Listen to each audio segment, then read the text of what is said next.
Good morning. It's 10 o'clock, so I think we will get started and hopefully have a few more join in here. But thanks for joining the FieldView Harvest Optimization training this morning. I'm Leanne Freitag. I'm the Digital Account Specialist with FieldView based in New Hamburg, and I cover the London to Lindsay area and everything in between. Hi everyone, I'm Liam McCarthy. I'm the digital account specialist. I'm currently based in Dorchester, and I cover basically London down to Windsor. So we split this part of the province in half. And the session today will be recorded, and so we can send the recording out afterwards. If you know anyone that is interested in seeing the recording, we can send it out to anyone that would like to see it. We ask if you hold the questions to the end, as we might answer them along the way, and we want to make sure that we get through all of our content. You can put your questions in the chat. Is probably the best way to do it, and we can come back at the end if we haven't answered the questions by then. With the webinar format, it's always tricky to know who our audience is and what your experience is with FieldView. So if this is, whether this is your first harvest or if you're just looking for a refresher as you head into this harvest, our hope is that you're going to leave this session with a few takeaways. And we will have a few poll questions to make it a little more interactive and get to know a little bit about the people that have joined the call. Feel free to follow along on your iPad if you do have it nearby. I find it helps to kind of do things as I'm learning about them, so it might help it stick a little bit more. I think that is everything for housekeeping.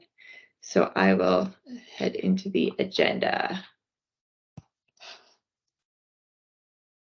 So we're going to go over a few things before you get into the field that can help make your harvest go a little bit more smoothly, and then go into some CAB app best practices, tools that can help you plan your harvest, a few useful features in the CAB that maybe you're familiar with, maybe some things that you didn't realize were there. And then we're going to go over some, after harvest, what to do with the data. So looking at some yield analysis and post-harvest adjustment, and then we'll have some time for Q&A. Before we get into all that, I'd like to just highlight resources. If you don't already have the climate support phone number in your phone, here it is. It's good to have that in your contacts. They are a really great resource to help with questions, troubleshooting while you're in the field. And we also have an email that you can reach out to that way. Harvest hours for the support line are maybe a little different than farmers' harvest hours, but hopefully most of your questions or issues pop up between that window of 8 a.m. to 7 p.m. Eastern time, if it's Monday to Friday, or Saturday, 9 a.m. to 6 p.m. We do also have a YouTube channel that has, if you search YouTube for whatever it is that you're looking to do, you'll probably find a short video on how to do that or how to find something. And we also have our knowledge center on our website, climatefieldview.ca. And if you go to the support tab, knowledge center, you can search for whatever it is that you're looking for information on. And of course, there are your local DIS team, Liam and myself, and this is our information here if you don't have it already, and we're happy to help out as well. It is nice calling the support team if you've got some glitches or bugs, or something's not working right, because when they get those calls, they can track trends of specific issues and work quickly to get those fixed so that you can continue with smooth FieldView experience. So before we get into our first topic, we have a couple of poll questions, and Liam's going to pop the first one up on the screen there. Yep, so we just want to get an idea if this is your first harvest using FieldView. If you're not a farmer directly using FieldView, then no worries. But anyone who is new, we just want to kind of get an idea of the audience right now. I'll just leave this up for a few, maybe 30, 45 seconds kind of thing.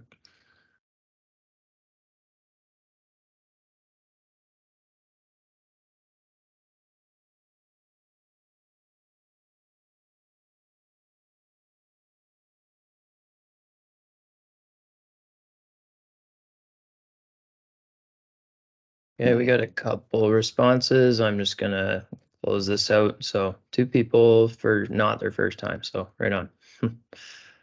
Oh, and a yes. 4. Okay, so we're split right now. I'm just gonna close that. And then we have another one just about planting data. It's just wondering how many people have their planting data in FieldView from this year.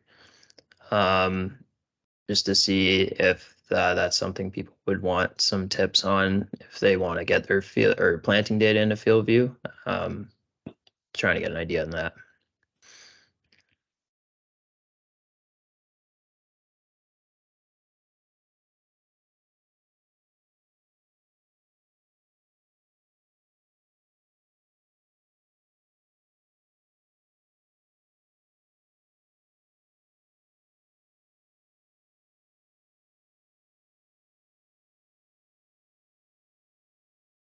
No responses so far. The poll is up on the screen. If you can't see it, let me know. Oh, I see 3 yeses and 1 no.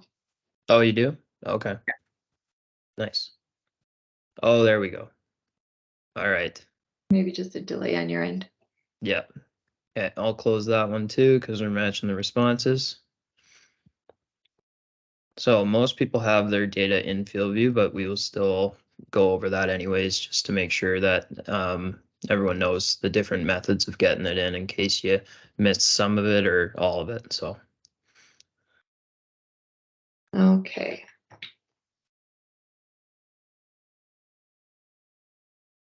okay, so I'm going to be going over some things that we want to cover before you hit the field.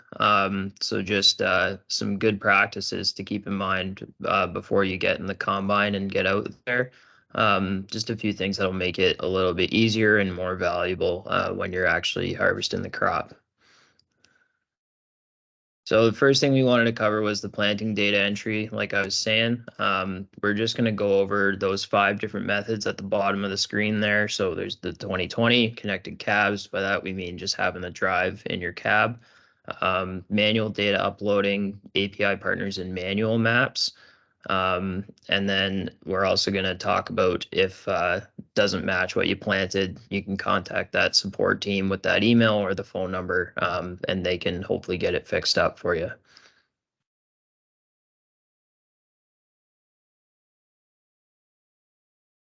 So the first method we're going to talk about is the data inbox. So this is for anything that you may have missed, or if you don't have the drive in your cab, this is always a good method to get that info into FieldView. Not everyone has their cabs connected to the drive for that live mapping, or maybe your equipment isn't compatible. So this is a way to get that information in there and still get all the value out of it that you want to be getting. So the first step is this is going to have to be done on the web version. So at climatefieldview.ca and log into your account. On the main screen there, you're going to have that import tab at the top. That's what we're going to be using to get that data in there manually. So once you click on that import tab, this is what you're going to see. Just a screen with all the different options of files that we can import into FieldView. Um, you're going to see that upload your zip files. So that's a pretty crucial part of getting that info in there is everything needs to be in a zip file format. So if it's exported from your monitor in a file that is not zipped, make sure you know how to do that on your computer. Usually it's just right clicking on the file, and then there should be an option that says send to compressed file.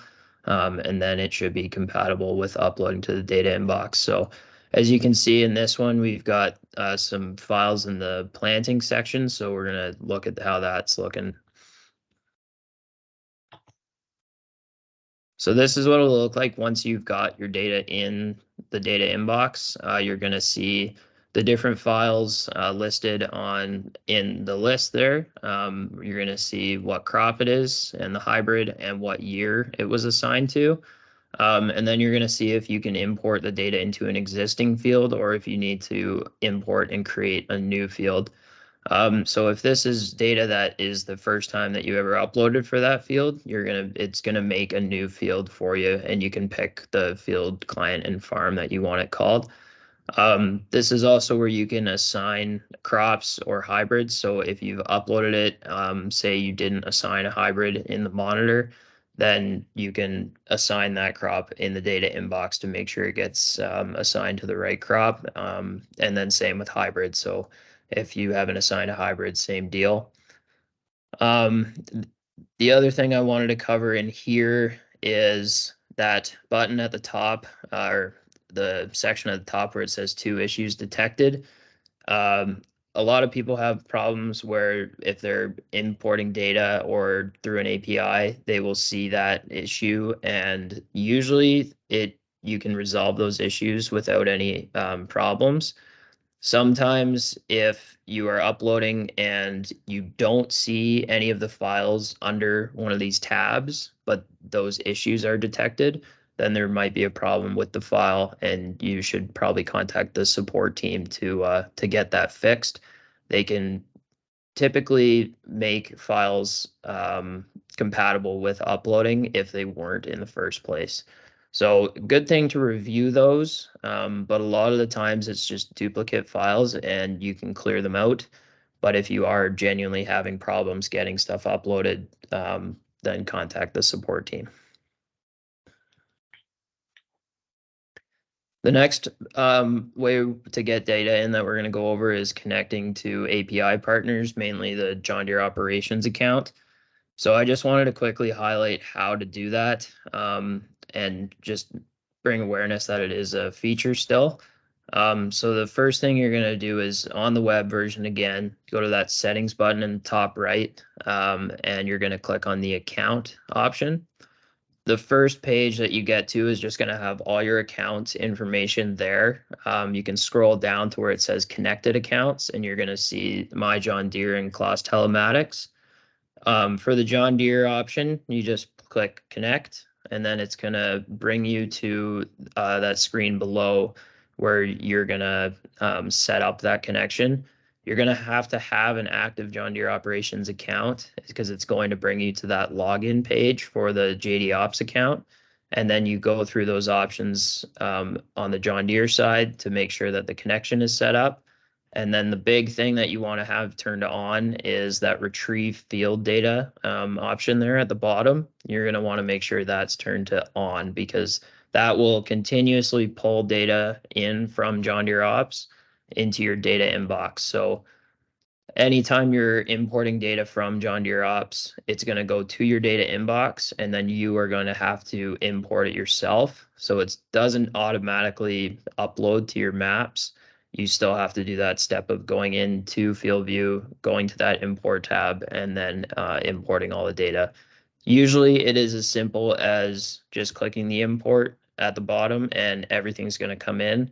Sometimes there are issues with the data. If you are noticing that, again, support is the way to go, and they can typically get those issues resolved for you. The next method we're going to talk about is manual maps. This is something that you can do in both the Cab app and the Black app. Cab app is a good way to do it because you can add custom hybrid names. So if you want to have something that has starter or whatever applied to that name, you can import that on the Cab app. It is also doable on the Black app, just no custom hybrid names. So what you're going to do in the Cab app is you're going to go to settings and then data and then add field data. That'll take you through a few different menu items there where you're going to enter your population, your hybrid, and then it's just going to make that map, which is essentially just a blanket map with that hybrid with that population. Same deal for the Black app. It's the only difference is that it's in the activities tab, and then there's a plus button up at the top where you can then add that planting data or harvest data in there. The other thing about Cab app is that if you missed any application data, you can add that in there as well, is application data, and assign equipment to it. And if you don't have the equipment that on the list of options, you can just add custom sprayer, custom planter or whatnot. Just it's basically just telling the cab app what type of data you're trying to map. But it's pretty quick to do. So those are the methods for getting data in. I know that 2020 was on there as well, but that is not something we wanted to cover, really just connecting your iPad to the 2020. But we did want to go over the fixed data tool. So this is something that I often recommend to people who are having issues with missing harvest files or not complete harvest files. Um, Sometimes when there is maybe the wrong crop was assigned. So this is again on the web. You go to settings and then fix data. So with planting files, you can change the crop type and the hybrid. And then on harvest files, you can change the crop type. So this is really common when it comes to different types of wheat. So if someone entered wheat, but they wanted it as wheat soft red winter kind of thing, or vice versa, this is where you can change that in there. The other option that you have in the fixed data tab, which is very important, is the reprocess spatially option. So I took a screenshot of the little prompt there. Basically what it does is it moves that data back to the data inbox, and then you can change that field assignment. So if you have data that is between two fields and you want it all in one, or if it just didn't end up in the right field, then you can select that file, click that reprocess spatially button. And what that's going to do is it send it back to your data inbox. So then you have to go back to that import tab, and then you can assign the right crop or make sure that it's actually loading into the right field. So yeah, a lot of the times when there is split data, this is the right way to handle that.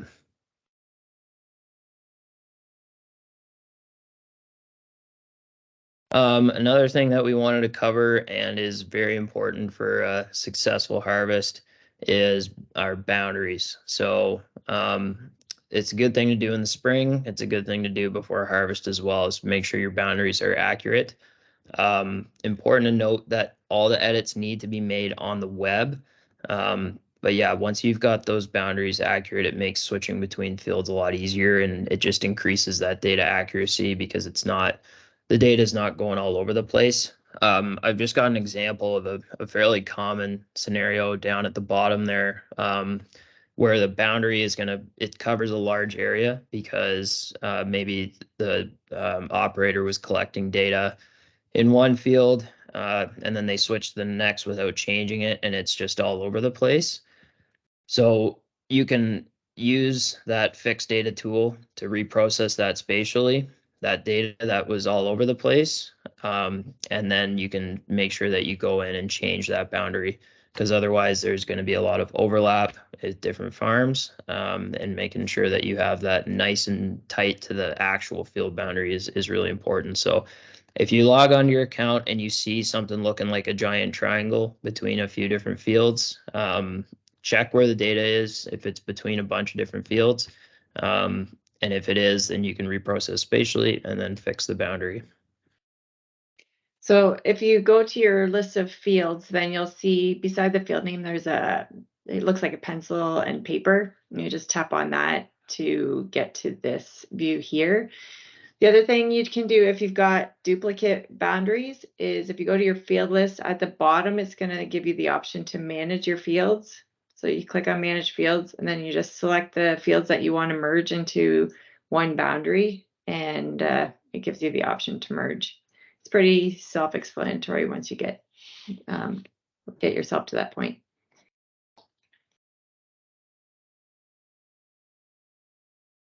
So the next thing we're going to be covering is some best practices for when you're in Cab app.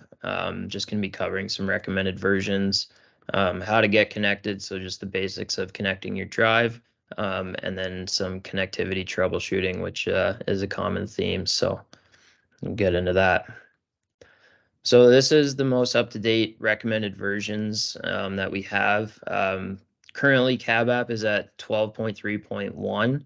That's the most stable version that we have right now. That was just released a couple of weeks ago. So if you have your automatic updates turned on in the App Store, then it should have updated, but it's always a good thing to check. You can check that in the help tab on the cab app, and there'll be a tab that says version info. So if you're on a really old one, go into the App Store and update it. And yeah, just get up to date with all the newest features, and it's more stable. So 12.3.1 is the current cab app version. With the 2020s, the different generations have different software updates that they've gone up to. So the Gen 1 is currently limited to 2017.4. And then this one also has to have the FieldView module present. The Gen 2 is at 2020.0.1. And the Gen 3, which also needs to have a FieldView module, is at 2023.0 point whatever they're at right now. So that is, I believe, their beta. I'm not entirely sure, but it should be recommended by the dealer or Precision Support. As for iOS, right now, 16 is what we recommend. So whatever version of 16 you're at. The main thing with iOS is that the iPad needs to be able to update to iOS 14, or else the cab app won't be able to be downloaded. Um, they have just released iOS 17. We recommend leaving it at 16 until the end of harvest, just to avoid any issues between our current software and the newest software from Apple. You can do that by going in your settings and turning off automatic software updates. So that's just in the iPad settings in general and software update, and you can just toggle that off and on. Um, it's a good thing to just have that always off and then manually update your iPad once harvest is over or before planting next year, because by then we will be fully stable with it. And then the last thing to cover with software or firmware is the drive. So our current drive firmware, it ends with C-166. This can be found in the drive diagnostics page when you're connected to the drive in Cab app. I believe we have a slide on that just showing where the most recent, how to see if you're on the most recent one there. So next we're going to cover just getting connected. So just the steps of making sure you're connected with the drive and getting everything set up. So first thing you're going to do is plug the drive in. It's going to flash green, and that's going to tell you that you're getting power. The next thing is actually connecting it to the iPad. So in the iPad Bluetooth settings, you can see that drive show up. If you've connected it before, it should automatically connect. And then the next thing that you want to do is go into the Cab app, go to settings and then devices, and then select that drive if it's available. And then it should show up like it is on the screen there, just with a green check mark. So the process is green when you plug it in. When you connect it to the iPad, it's pulsing blue. And then when you connect it in the Cab app, it'll be solid blue. So this is where you can see the firmware update there. So that those last four digits at the end there with on the version side, you just want to see that C-166. If you don't see that, you can leave the drive connected and connect with the iPad connected to the internet.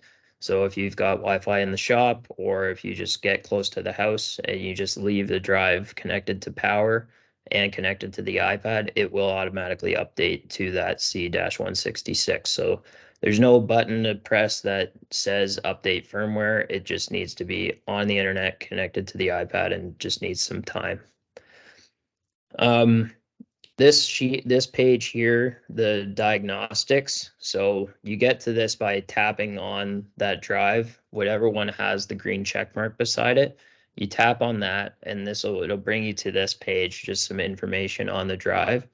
And you can toggle to that diagnostics at the bottom there, and you'll see this screen. So It's important to make sure that the drive is reading everything so that your bus is active, you're getting GPS, and it's reading the different machine information.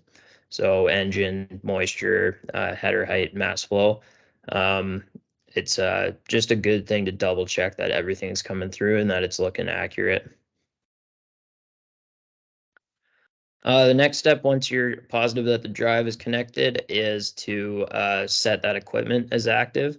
So making sure that you've got the correct piece of equipment set up for what you're actually using. It should just connect to the last piece of equipment that was using that drive when you're in the cab app. But good thing to double check that you're using the right piece of equipment. So that connected piece will show up at the top of the list with a green check mark beside it. And then if it's not the right one, then you can scroll down your list and just press that set active button, and it should change to that piece of equipment. So then what I always do after that, I've got the drive connected, I've got the piece of equipment connected, is I go to the map screen, and what I'm looking for on the map screen is the icon. So I want to see the combine or whatever piece of equipment I'm using in the middle of the field. If I'm not seeing that, I'm either in the shed and there's no GPS, or I'm not properly connected. I don't have the right monitor selected in the equipment setup. Um, or there's just a something wrong with the equipment setup or the drive. So first things first is make sure you're in an area where you can get GPS, and then check the monitor on the in the equipment setup, because if it isn't the right one, then you might not be showing up in the field there. The other thing that you want to check is if all those tabs on the left are green. If any of them are yellow, that means it's not receiving that data properly. So this is what you want to see. You want to see it gathering yield. You want to see it gathering moisture, and then any other metrics that you might have up there.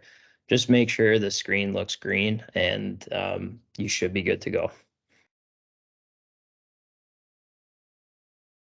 And if you don't have planting data in for that field, then you have to tell it what crop. So the harvesting crop will show up yellow, and you have to tell it what crop you're harvesting. So another good reason to have your planting data in ahead of time. Yeah. The next step that you want to do is set that field active. So if you're gathering data in the field, you want to make sure you've got the right one selected. It should show up automatically if you have that prompt on.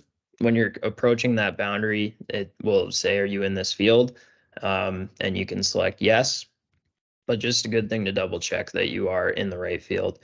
If you don't have that field on the list, or if you're doing some custom work and you want to make sure that you are gathering that data, what you can do is scroll down to the bottom of this list in the fields, and there will be an option that says add new field. All you have to do is type in the field name, the client, and the farm, and then that's going to start collecting data within that boundary, kind of. It'll collect data that has GPS linked to it, and then it'll make what we call a soft boundary around that data.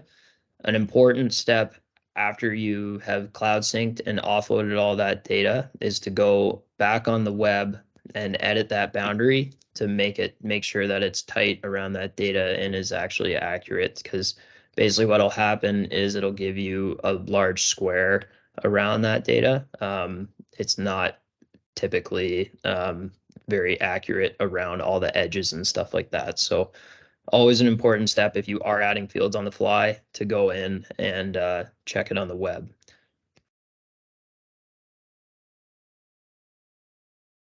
So yeah, like Leanne was saying, what you want to make sure you verify that harvesting crop and crop settings.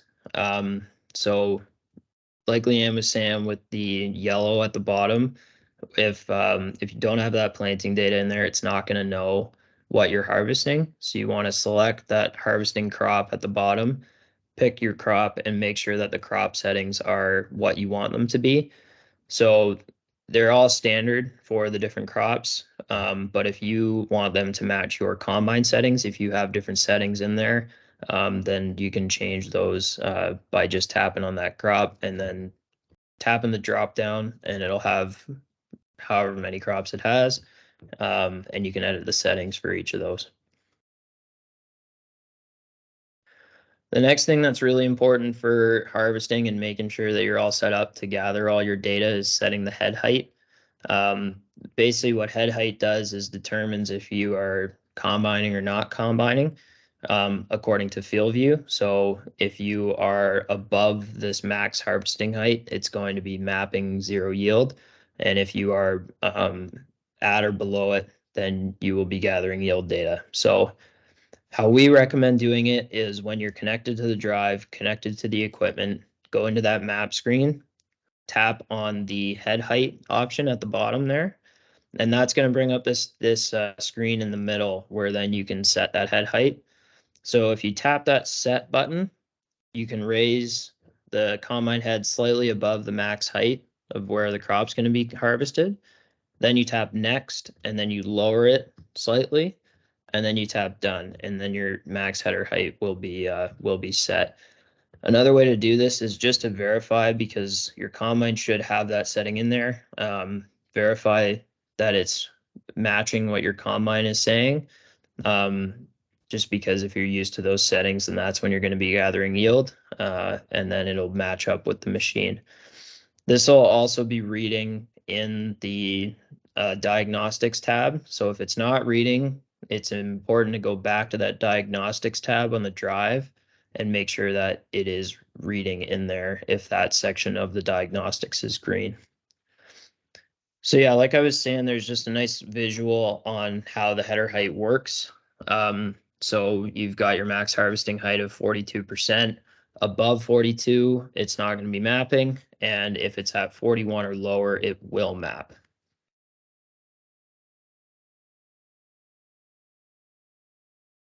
Next, we're going to get into some connectivity troubleshooting. So basically, if you're in the field and all of a sudden your drive's not connected, kind of what to do, next steps, and yeah. So there's a few things to do here. There's a lot of different solutions, but we'll just go over the basics, and it doesn't always solve the problem. Sometimes it can be a little bit more complicated, but hopefully one of these is the right answer. So the first thing we want to do is make sure that the drive is connected to the correct iPad. So the drive will connect to other iPads that it is connected to before. Sometimes it can connect to just any other Bluetooth device that's in the area. So first thing you want to do is check all your devices in that area to make sure that it's not connected to the wrong one. And you can just verify that in the iPad settings. The other thing is that the iPad is in the cab with the drive. So an important thing to keep the iPad in the cab, so that it's nice and close, and make sure that it's connected there. Next thing is verifying the cab app and the iPad software versions. So referencing that slide that we had earlier on the different versions, make sure that everything's up to date, so that we are making sure we have Bluetooth compatibility. Next thing is checking the storage of the iPad. Bluetooth is one of the first things to be impacted by low storage available on the iPad. So there's a couple ways to check this. You can check it in your iPad settings, under general and then storage, or you can check it in the cab app, which is probably a little easier because it has to do with all that data in FieldView on your iPad. So that's in the cab app, settings, data, and there will be that tab at the bottom there where it tells you how much space you have available. So if it's really getting close to the end, check those seasons. If you have a ton of data in old seasons that you don't necessarily need on the cab app right now, you can clear that data. It's going to stay on FieldView. It's just deleting it from the storage of the iPad. But once everything's been cloud synced, then that data is safe. It's just taking up space on the iPad. The only thing you'll have to do is, if you want to see that data again, is re-download it. So just download that field data for that year or specific fields. The next thing to do is to check the offload status of the drive. So this goes back to that diagnostic page. Once you tap on the connected drive, you'll see at the bottom there's a tab instead of diagnostics, it's the offload status one. So it'll tell you the progress of all your offloading basically as you're gathering data, or if you hadn't offloaded before from, say, planting, then there could be a lot of data trying to offload from the drive itself onto the iPad. If there's a ton of fields that are trying to offload, it could cause disconnects. So maybe a good thing to check just before you get in the field if you want to connect that drive, see kind of where it's at with offloading. If there is a lot of stuff, just leave it connected, let it offload to the iPad. If not, then you should be good, but just wait till that is at 100%. And then the last thing for connectivity, well, I think there's another slide, but make sure you keep the cab app open. Leave it as like the primary app that you're looking at, and close any other apps that might be in the background. So heavy data users like Netflix, that sort of thing, make sure everything like that is closed. If none of the above work, a good thing to do is forget the drive and then reconnect it. So if you want to do everything at once, you can go to in your iPad settings, go to General, then transfer or reset iPad, then go to Reset, then Reset Network Settings. This is going to forget your Bluetooth devices, but it's also going to forget your Wi-Fi settings as well. So make sure you know what your Wi-Fi password is. The other way, which I'd probably try first, is going into your settings, then your Bluetooth, tapping that little eye beside the drive, and then forgetting that device. So that won't do anything to your Wi-Fi settings. That'll just forget that device, and then you'll have to pair it again. Sometimes this can be the solve the problem of any connectivity issues too. And then we also recommend power cycling the iPad. So just hard resetting the iPad, press and hold the power and the home button at the same time, let it completely shut off, and then restart it again. But yeah, once the drive's been forgotten, reconnect it on the iPad and then cab app. And then the final suggestion is if they still occur, try turning the iPad on airplane mode, and sometimes that can solve some connectivity problems.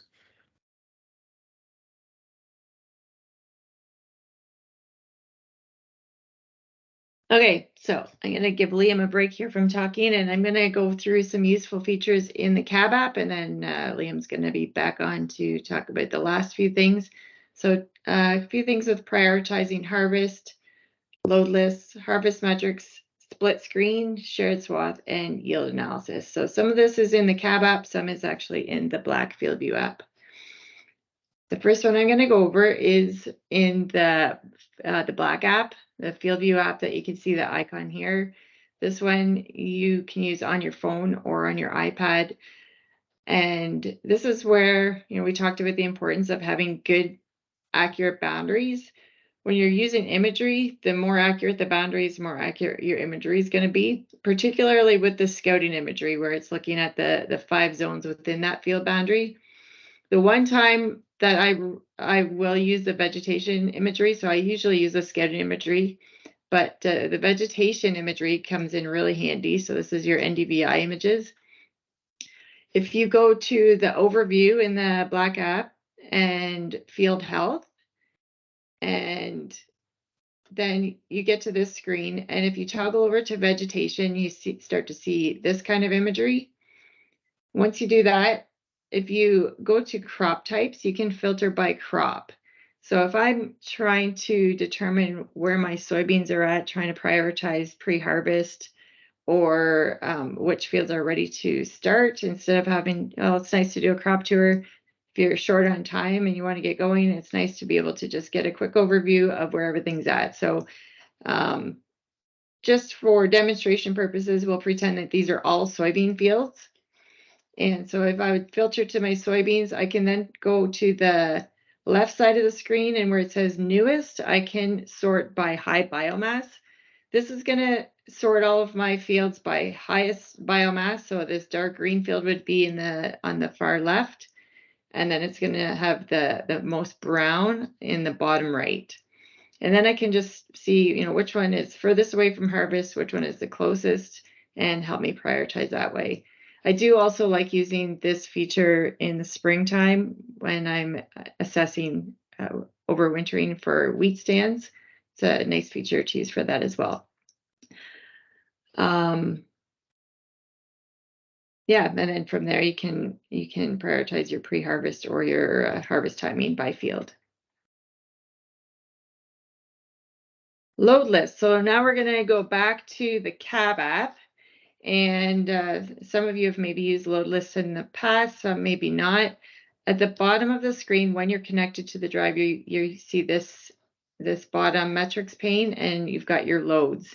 And so maybe you're just running one load for the whole field, but if you've got different things that you're looking at in the field, whether you've got different hybrids or fungicide trials, treated versus untreated, anything else, nitrogen rates, whatever it is that you're trying to learn about in that field, you can create a new load for each treatment or each hybrid change, and just another way to keep track of your loads.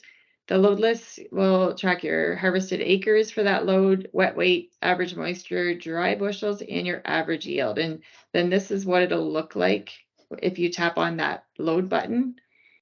And then you can edit all of those fields as well. And I will get into that here.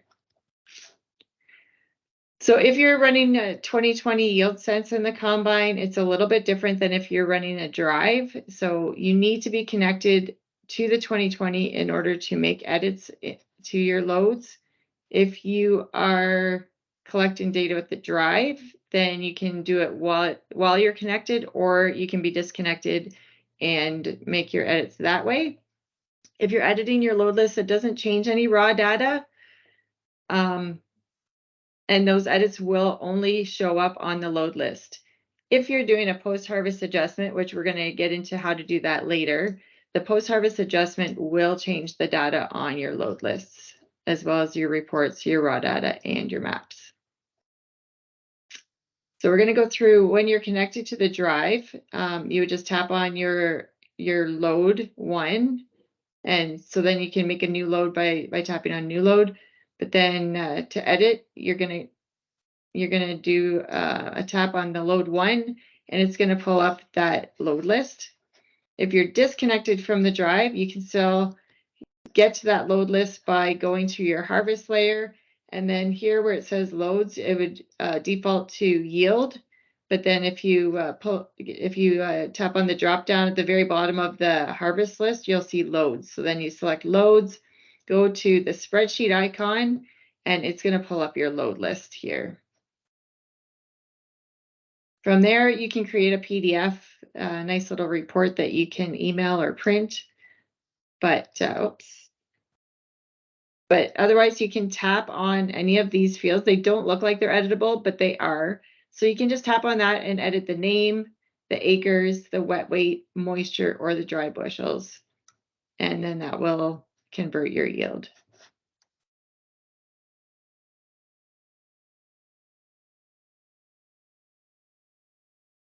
No, Liam, you're muted. I'm muted. I'm going to go over some of the harvest metrics and just kind of how to customize your screen, what you want to see on here. So a lot of the times if you want to have something on your monitor and then something on FieldView just to see something different, this is kind of how you do that. So the harvest metrics, what I'm referring to are all the tabs on the left-hand side of the screen there. If you want to edit what you're seeing there, you can just tap on that edit button at the bottom. That's going to bring up a screen in the middle that has all the different options that you might want to see. All you need to do is tap on one of those and then drag it over to the side so that you can just customize your view a little bit. I think by default, a lot of the time there's some duplicates on there, or maybe if you're not using load lists, there's the field pounds and then the load pounds. If you're not using loads, then you can put something else there. But yeah, very customizable what you want to see. The other thing is with your yield scale. If you tap on the legend, it'll there'll be an edit button that pops up there, and then you can edit your scale. So if you want your yield map to look nice and dark green and make you feel good, then you can change the scale. You can change the number of steps as well. Continuing on with the harvest metrics, this is how you get to your harvest summary. So just kind of verifying all your numbers that you did just gather. What you want to do is tap on that more button is what we call it, or the one with the arrow jumping out of the screen. That's going to bring up the list where there's the season summary and harvest summary, and also where you draw region reports. So you tap that, tap on your harvest summary, and this is where you can view and edit that yield data. We'll go over this again a little bit more at the end, but just this is where you can adjust your field yield, and but also where you can add harvest notes. So you can't see it on here, but if you scroll down just below where the combine is, there will be a note section. You can add that in, whatever notes you might want to make. And then when you tap that create map PDF at the top, then those notes are going to be included, as well as the yield map, and all the data assigned to that field for metrics. Another feature we're going to talk about, and a big bonus of using FieldView with Harvest, is the split screen option. This is especially helpful when it comes to comparing maybe fungicide layers, or whatever layers you want to compare it to that you've gathered earlier in that season. So there's the split screen button on the top right. It doesn't show in here because this is a split screen mode, but it would be right there where Leanne's circling her mouse. And that is how you exit split screen. But to get in, you just tap the button that looks like two screens. And then you can select different layers that you want to compare your current yield to.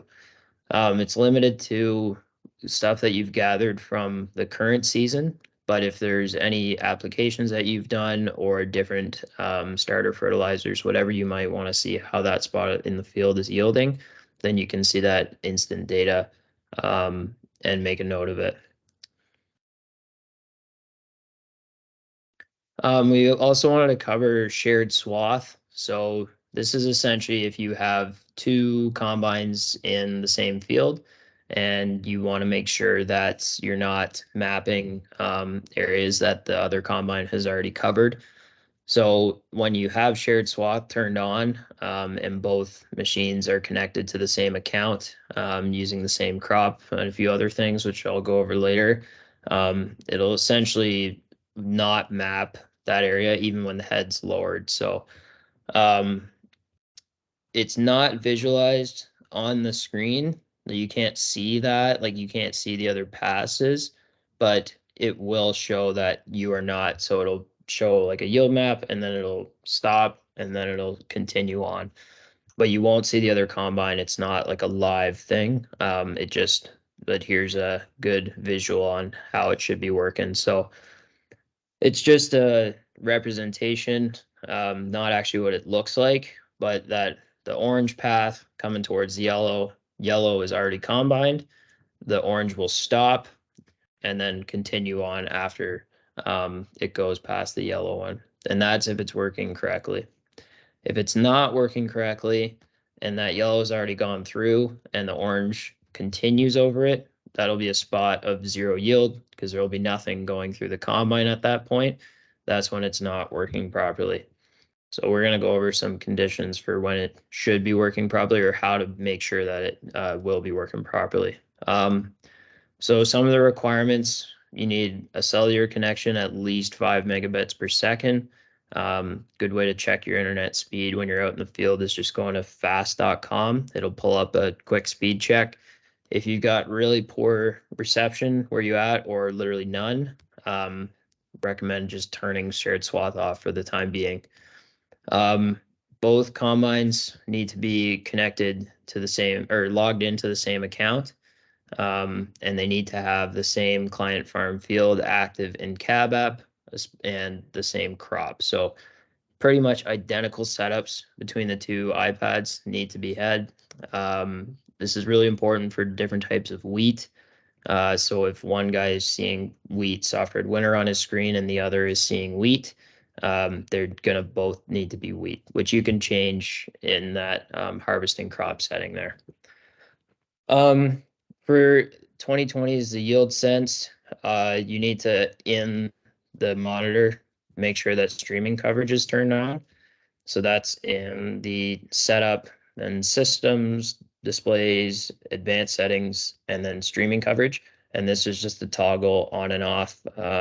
You want to make sure that it's streaming between the two systems. And then the last thing is that both combines need to be using drives, or both combines need to be using 2020s. You can't use one combine with a 2020 and one with a drive. That's not going to work. I'm going to go through some yield analysis now in FieldView. So this is kind of where the rubber hits the road, and you've got all of your yield data, and you can now analyze it. So I'm going to go through a few things in Cab app, and then also in the Black app, and then some post-harvest adjustment tips. So I generally like looking at yield analysis in the Black FieldView app, but in the Cab app, this is where you can actually do pass by pass, which is really nice if you've got a narrow, or you want to, compare a sprayer pass versus, the pass right beside it, things like that. So it is nice to be able to select that pass. And so in the Cab app, where you would do that is that More button, and then it will, you have the option to create a region report, and then you have the option of creating a polygon freehand, or in Cab app specifically, you can do pass by pass.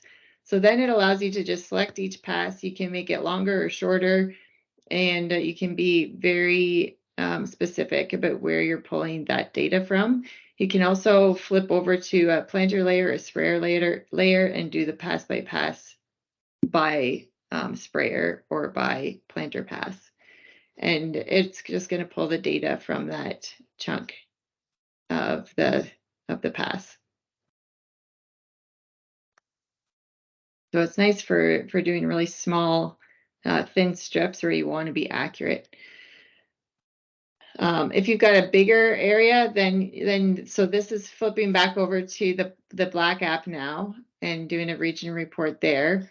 There is this circle icon. So when you're in the field, you can be on whichever layer you want. Here we're on the yield layer, but you can be on the imagery or application, planting, whatever it is that you're analyzing, and just select that circle. And then you have the option of doing freehand or a polygon. So in this case, it was drawn by freehand, but you can see that there's strips there. So you could also, this would be a good time to do a polygon and just have a nice straight line. And when you do that, you can save those regions. So you can have two regions drawn, and it's going to pull the yield data from that region. So here you can see that within that purple region here, there's two different hybrids. And so it pulls out the yield by hybrid, by population, elevation, and then if you scroll down, it also pulls out planting date. So if you've got different planting dates, then it will do the yield by planting date. So it really can slice and dice the data in a lot of different ways. Also, I can drill down one layer deeper. So if I tapped on the hybrid, it's going to tell me how that hybrid yielded, if it was, that hybrid was planted in that region on different dates or at different populations. It'll tease out those differences as well. And then you've got your average at the top that you can compare your yield for those different metrics.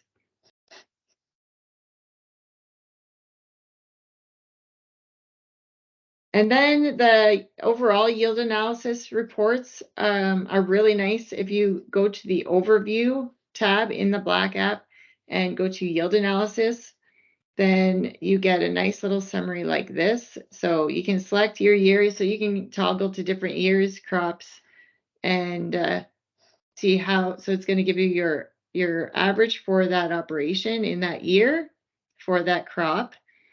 And then it's listing here the different fields and the area, and then how that field yielded relative to the average.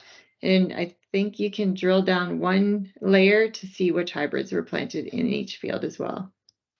Another way to look at it, you can also toggle by hybrid. So before I had it by field, if you want to do it by hybrid, you can see how each hybrid did relative to your field average. So you can see here, these are all about an acre. So they were probably from a test plot that was in that field, but it will list all of the hybrids and give you an idea of how they performed for that field. You can also do hybrids for your whole operation. So you get all of your hybrids for all of your fields all kind of lumped together to see how they performed overall. And post-harvest adjustment. So in the CAB app is the ideal place to do your post-harvest adjustment, just because there's a higher range of increase or decrease in your number. So if you didn't calibrate your combine, realize that is way off. You have the opportunity to adjust that when you get your scale tickets, just to make sure that that's accurate. It's going to change your yield map relative. It's going to stay relative, but it'll get the right numbers in. So you would just tap on that more button. This is going to bring up your harvest summary. So because we're on the yield layer, it gives you the option of harvest summary. If I was on the planting layer, it would give me the option of planting summary. And at the end of the year, I can also get a season summary. So that's going to give me all the information for that field that was logged in FieldView. This is also where you can send. So if you have done some custom work, you can send field files over to someone else's FieldView account if your customer is also on FieldView, or you can get those emailed out if they're not on FieldView and they just want the raw data. Drop field pins, and then this is where you would create your field region, where I showed the pass by pass option in CAB app. So if I click on that harvest summary, then this report comes up, and I can just tap on here to adjust the field yield. It's going to keep the original number. So maybe this was adjusted and they missed a number in the harvested acres, and now we've got the yield way off. You can just tap and adjust that to make it the right number. And so you can adjust any of these first 4 metrics, and that will auto adjust what your average yield is. So you can adjust the average yield, but any of these other ones can be adjusted.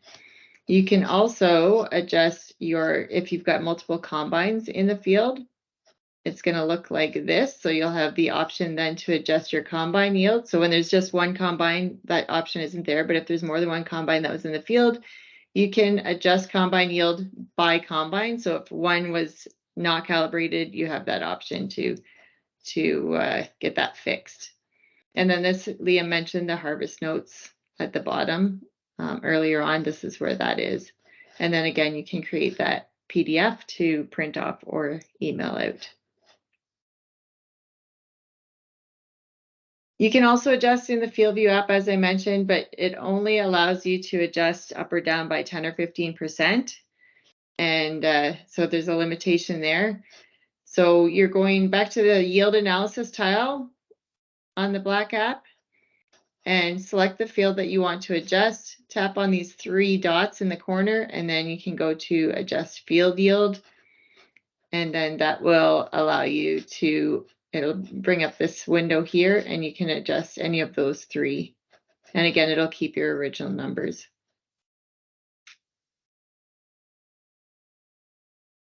I think Liam has one more poll question, and then we will take questions from the crowd. Yep, I just have one more. It's just about, did you take away any good tips?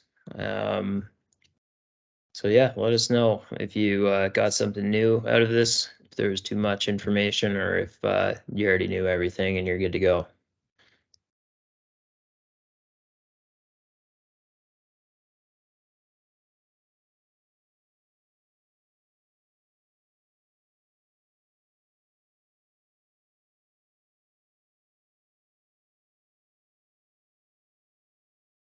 And as I mentioned before, we do have lots of really good YouTube videos and resources online. So if there's something that we went over and you just don't remember what we talked about. We will have this recorded so we can send that out to everybody that's attended or anyone that has replied that they wanted to be at this session today. And you can also YouTube whatever the topic is and get some really good resources that way. All right, so I'm gonna close that. Looks like that's good. Everyone's ready to go. And yeah, there is a lot of information to retain, but yeah, like Leanne said, it would be recorded and always some good info online. So if you have questions, you can put them in the chat. We do have one here. During wheat harvest, moisture sensor malfunctioned. Is there a way to correct just that run? Yeah, it can only be made on a whole field level. So what you could do is auto adjust the moisture for the whole field, and that one strip maybe is going to be out of whack, but your overall field moisture should be accurate then. Thanks for the question.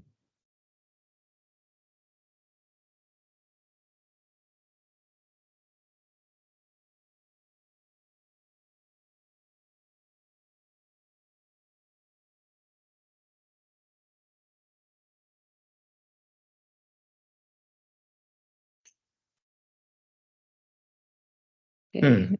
Question on the ActiveSense converter flashing red nonstop. Unplug it so the battery doesn't drain. I have seen on some monitors that it flashes red nonstop, but I haven't heard of anyone actually having the battery drained fully. But yeah, it is strange that it does that. I can't say I have an answer for you off the top of my head though. I will make a note of it. Yeah.